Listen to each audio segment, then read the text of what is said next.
The Galaxy Empire had seen countless worlds rise and fall. Civilizations that once burned brightly across the stars had been reduced to echoes in ancient records. When the Empire's scouts first detected a young, resource-rich planet orbiting a yellow star in the spiral arm of the Milky Way, they paid it no special attention. It was just another world, another species to catalogue, another culture to subdue. The Empire's doctrine was simple: expansion without hesitation. Their first probes entered Earth's orbit silently, wrapped in cloaking fields and curiosity. They watched the humans with the cold precision of scholars and conquerors, studying their wars, their art, their cities of glass and light. Primitive, they judged. Dangerous only to themselves. The Imperial Senate didn't even debate conquest, they merely scheduled it. Earth would be theirs within the century, but when the first expeditionary fleet entered the Sol system, something unexpected happened. A signal, a transmission, intercepted their communications grid. It wasn't encrypted. It wasn't disguised. It was a message, translated perfectly into the Empire's tongue, carrying only one line: "Stay back from Earth, baby." The message carried a strange, almost playful tone. The Empire's admirals laughed when they heard it. The translation AI flagged it as informal, possibly sarcastic. No threat detected. They moved forward. Yet moments later, every ship in the vanguard began to fail simultaneously. Shields flickered, propulsion systems died, and the fleet drifted helplessly toward the sun. The Empire scrambled to understand what had happened. There had been no energy signatures, no weapon discharges, nothing their sensors could classify as an attack. The ships were simply undone. Each system erased as if by an invisible hand. A second, larger fleet was dispatched, this time armed for total subjugation. They carried entire planetary assault regiments and planet-cracking munitions. The Senate wanted Earth pacified and the mystery of the warning erased from the record. But as they entered the Sol system, they found something waiting for them: a single human vessel. It was small by galactic standards, barely the size of a frigate. Its hull was matte black, without insignia, its shape angular and menacing. The ship hailed them first, broadcasting across every frequency at once. The same voice spoke again, calm, clear, and undeniably human. "We said stay back. We meant it." The Empire opened fire. Thousands of plasma lances lit up the void. Every shot hit its mark, and every shot vanished. The space around the human ship shimmered as though reality itself rejected the attack. And then, the ship moved. No known drive could explain its velocity. In an instant, the flagship of the Empire, an orbital fortress over 20 kilometers long, was simply gone, reduced to glowing fragments, and silent panic swept through the fleet. Some ships tried to retreat, others fired blindly into the void. None of it mattered. The human ship didn't chase them. It didn't need to. One by one, their engines died, their systems collapsed, and their crews reported hearing whispers, human voices, counting down from 10. When the count reached 0, those ships were gone too. The Empire withdrew. The Senate declared the Sol system quarantined and erased all official records of the failed invasions. The surviving admirals refused to speak, their minds shattered by what they'd seen. The phrase, "stay back from Earth," became a dark legend among the fleets, a ghost warning whispered by the stars. Centuries passed. The Empire continued to grow, avoiding that small blue world at all costs. But curiosity is a disease the powerful can never cure.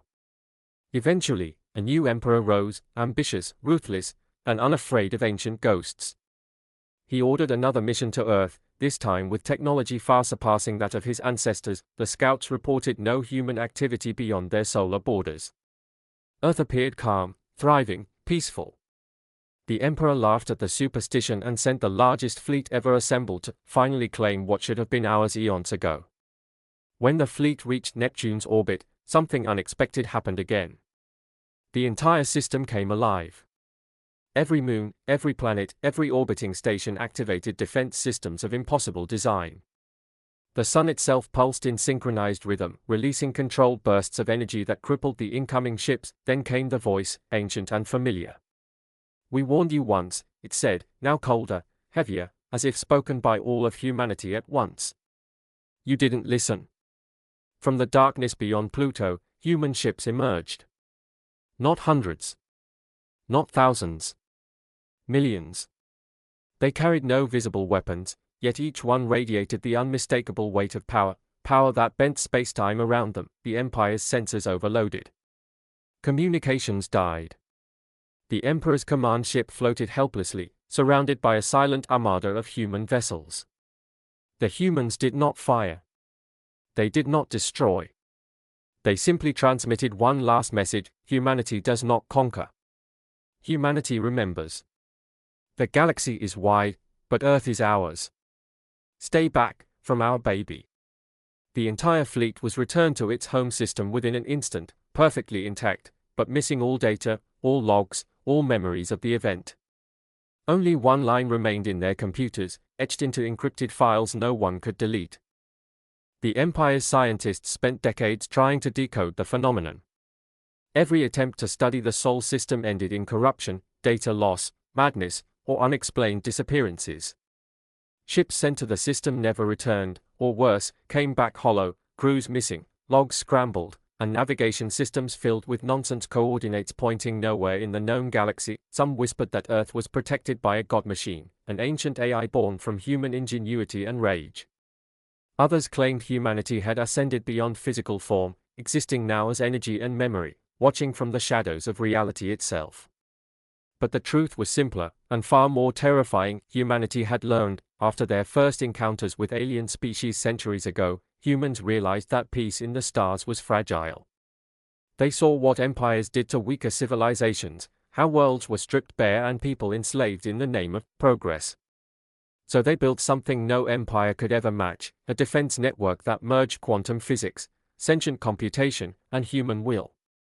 They called it Aegis Terra, the shield of Earth. Aegis Terra wasn't a weapon. It was an oath, encoded in reality itself. Anything that crossed the boundary with hostile intent would simply cease to be. But beyond that, there was something else, a layer of guardians hidden among the stars. The descendants of humanity who had left long ago, adapting to alien environments and merging with machines. They called themselves the progeny of Sol. The progeny didn't rule the galaxy. They didn't expand. They watched. Patiently. Silently. Whenever a species grew too bold and turned its eyes toward the blue planet of humanity's birth, the progeny intervened. Quietly. Efficiently. Without mercy, the Galaxy Empire, humbled but never broken, tried diplomacy next. They sent envoys, drones, and peaceful signals, wrapped in pleas of understanding and apology. For years, there was no response. Then, one day, a reply arrived. It was a visual transmission, grainy, static-filled, but unmistakably human. A woman stood before a black backdrop. Her eyes glowed faintly with the light of countless stars. She spoke softly, yet her voice carried through every receiver in the Empire. "We are not your enemies. But you must understand, Earth is sacred. It is where we began. It is where we return. Stay back, and we will not cross your path." The Emperor, humiliated and furious, dismissed the message as arrogance. He demanded proof of humanity's strength. "If they are gods," he said, "let them strike us down." His words were recorded in the Senate archives, the last entry before the Great Silence. When the sun rose over the Empire's capital the next day, half the stars in their sky were gone. Not destroyed, gone. As if erased from existence. Astrophysicists screamed in terror as entire systems simply vanished from their sensors. And then, slowly, they reappeared, but in new configurations, rearranged as if by a cosmic hand into a single message visible from orbit: "Stay back from Earth." The Emperor fell to his knees. He issued an immediate cease to all exploration near the Sol arm. For the first time in the Empire's history, expansion halted. The military was disbanded. Scholars turned to study philosophy instead of war. And the humans vanished once more into silence. Millennia passed. The Empire declined, fractured, and faded into myth. New civilizations rose from its ashes, each inheriting fragments of its knowledge and its fear. Explorers spoke in hushed tones of the forbidden system, where ships disappeared and stars whispered warnings. Eventually, curiosity bloomed again. A young race, eager and bold, uncovered fragments of human transmissions, songs, laughter, ancient films, and stories. They saw beauty, not threat, and decided to reach out, not as conquerors, but as friends. Their message was simple: we come in peace, children of Earth. We seek to learn, not to take. To their astonishment, Earth responded.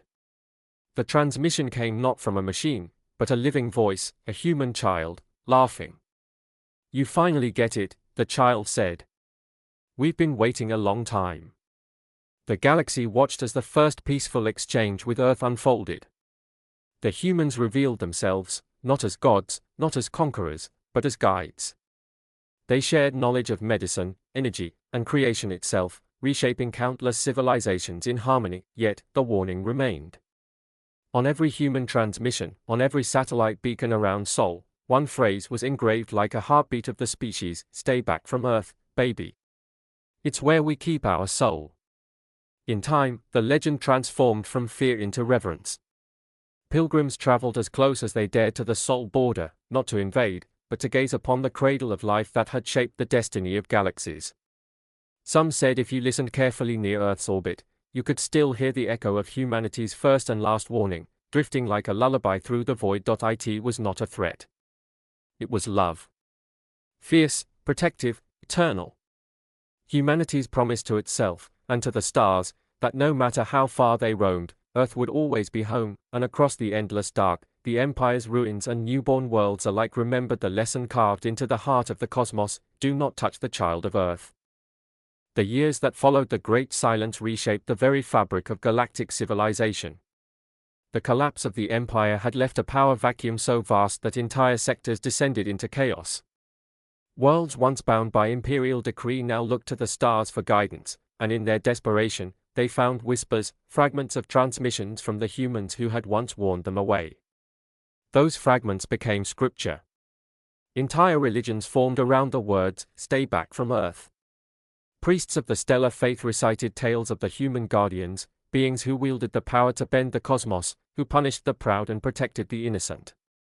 Scholars argued whether humanity had transcended into beings of light or fused with their machines to become omniscient. But none dared to prove it.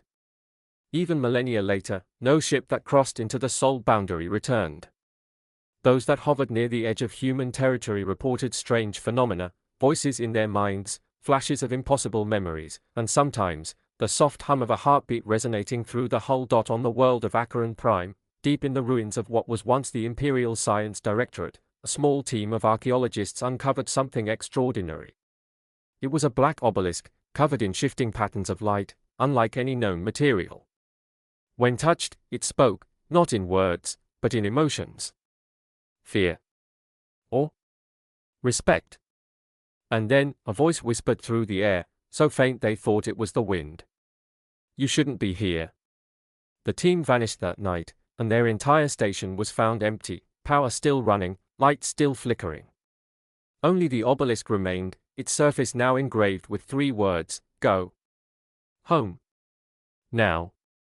The new civilizations took the warning seriously. Trade routes bent around the Sol arm by light years. The maps of every major power marked the region in red, labeled the human domain, no entry. Yet, as with all sentient beings, curiosity endured. One day, a young explorer named Tyran Vel from the Orion Coalition made a decision that would change the galaxy again. He believed the humans were not vengeful gods but misunderstood guardians. Against every law, he assembled a small crew and entered the Sol system in a stealth craft. The journey was calm at first. The planets of the Sol system lay in serene orbit, bathed in the golden glow of their star. Earth itself looked breathtaking: blue oceans, green continents, clouds drifting lazily over familiar lands. They're alive, Tyran whispered. They are still there. But before he could send his report, his ship systems froze. The AI shut down. The lights dimmed. Then, a voice filled the cabin, a voice warm, kind, and unmistakably human. You've come far, traveler. You seek answers. Tyran's crew trembled. We mean no harm, he stammered. We wanted to see if you still existed. The voice chuckled softly, echoing through the ship like sunlight through water. Exist? Oh, we exist. We've just grown differently. Outside, the stars rippled. A human figure appeared in the void, walking as if space itself were solid ground. She wore no suit, no armor, only light woven into form.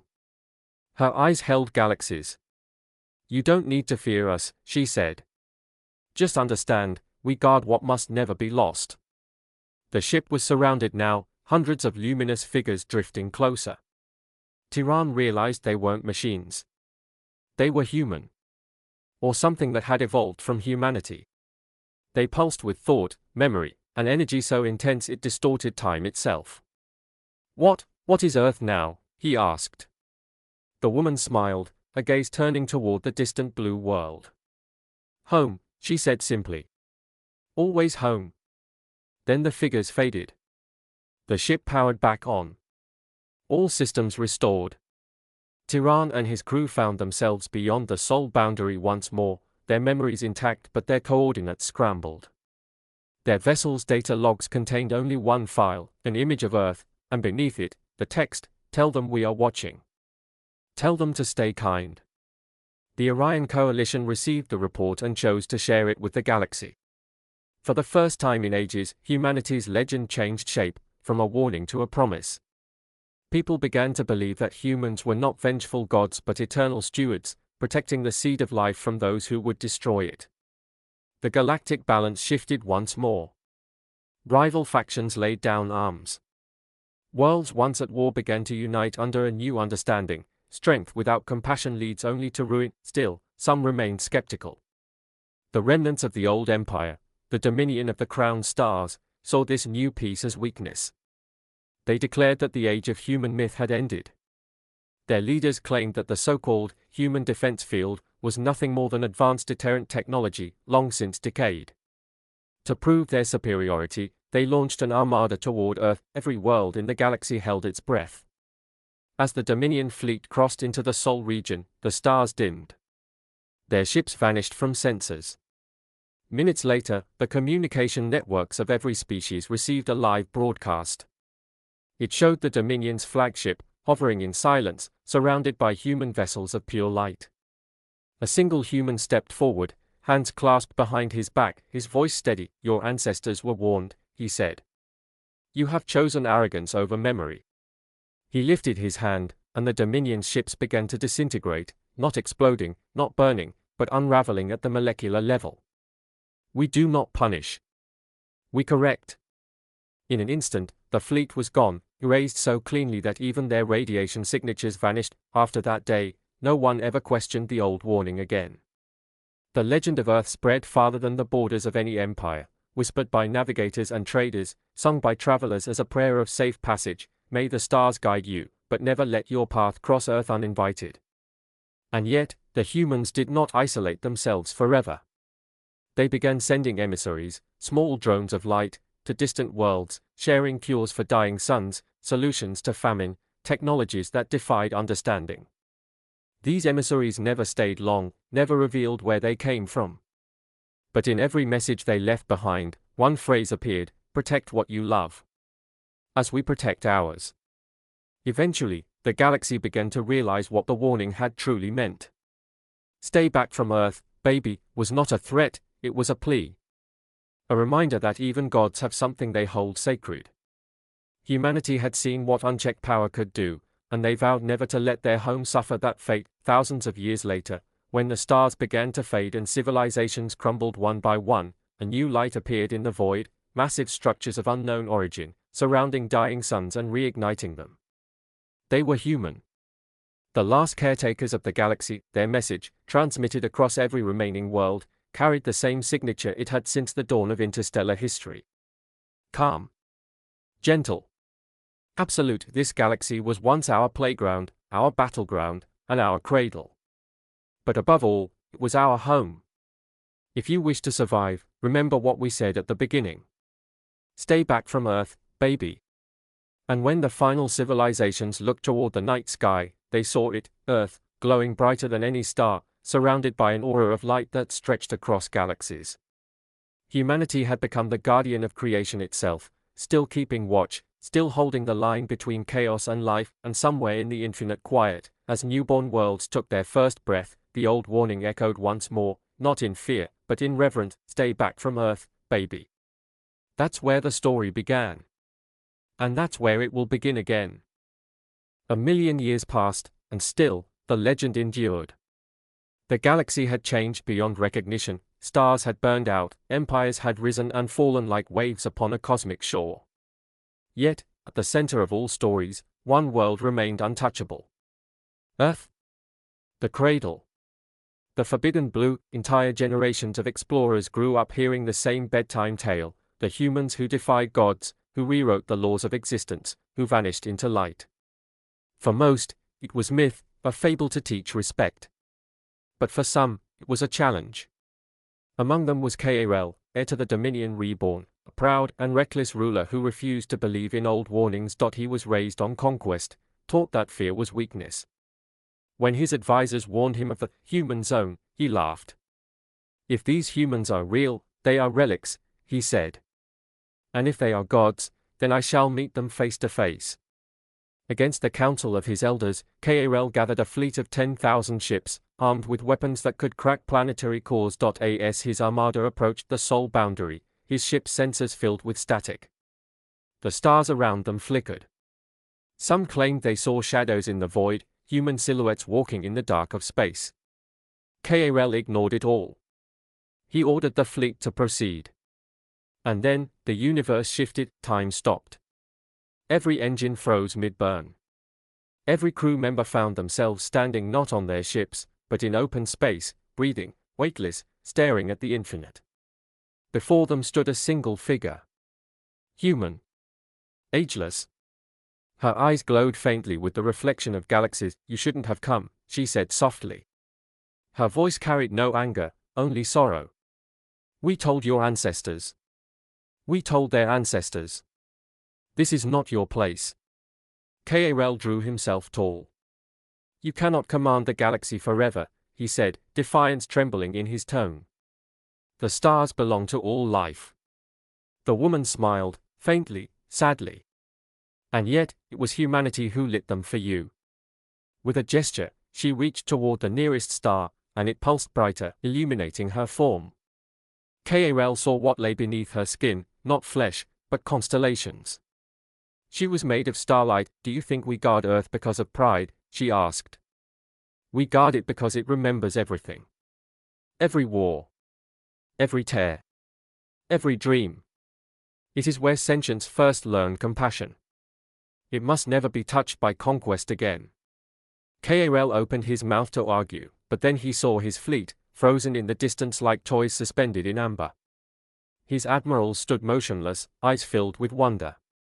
Around them drifted the remnants of forgotten empires, ships turned to stone, their crews preserved in eternal sleep. The warning had not been metaphorical. Those who came before had truly been trapped here, held in time as reminders. "What will you do to me?" Kael asked quietly. The woman stepped closer, her hand outstretched. "We will do nothing. You will decide your fate." She touched his forehead. His mind exploded with visions, Earth through the ages, humanity rising from the dirt, reaching the stars, weeping, laughing, dying, evolving. He saw them become light, then gods, then something beyond even that. He saw the love that fueled their fury, the love for home, for each other, for life itself. When the vision ended, Kael fell to his knees.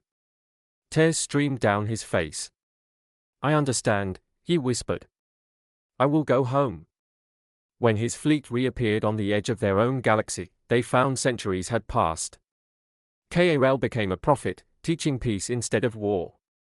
His empire transformed, not through conquest, but through compassion. He renamed his people, the Keepers of Memory, dedicating their existence to preserving what they once sought to destroy, and in time, humanity noticed, from the void beyond the Sol system, they sent a new message. It was the first one in hundreds of millennia, simple, clear, and warm. "You finally learned, little ones. The stars are safer now. Thank you." The message rippled across galaxies. Worlds erupted in joy. The humans had spoken again, and this time, not in warning, but in gratitude. Across the cosmos, civilizations built monuments to the cradle, great orbs of crystal that reflected Earth's light wherever it shone. It became a universal tradition for travelers to whisper before takeoff, "Stay back from Earth, baby," not as fear, but as blessing. Yet even as peace blanketed the stars, there were mysteries left unsolved.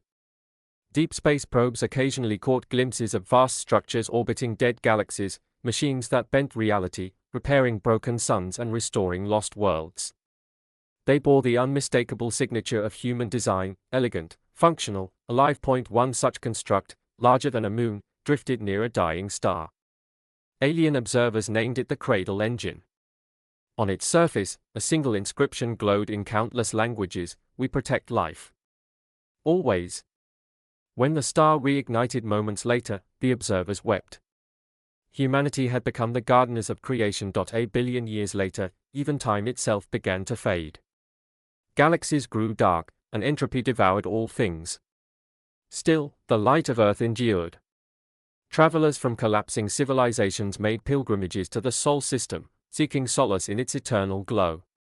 Some said when they neared Earth, they could hear soft music, ancient human songs carried across the cosmic winds. One traveler, the last of her species, reached the boundary and saw it for herself. Earth was no longer a planet, it was a living sun, pulsing with consciousness. She knelt and whispered, "Why do you still guard this world when everything else is gone?" A voice answered, gentle as the first breath of dawn. "Because even when the stars die, love remembers." And then she, too, was gone, her essence folded into the light.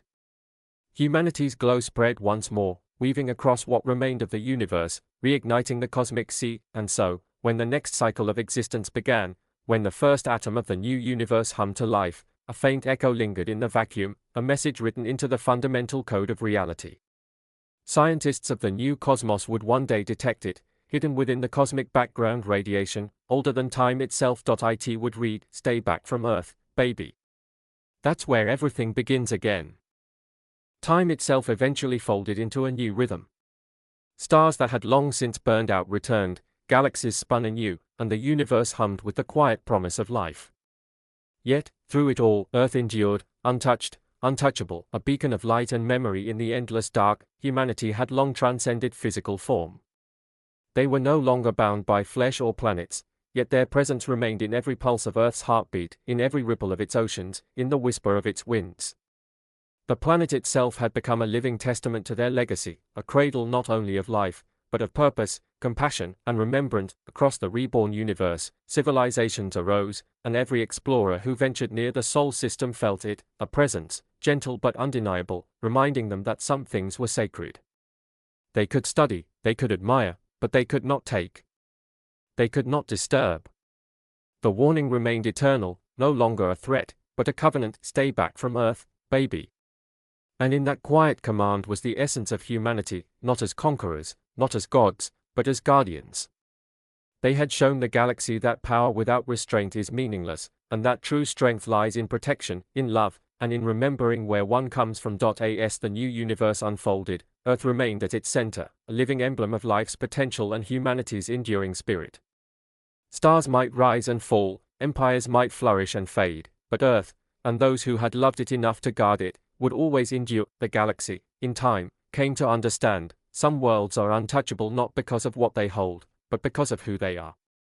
And Earth was humanity's heart, eternal and unyielding, forever whispering across the void, "Stay back from Earth, baby."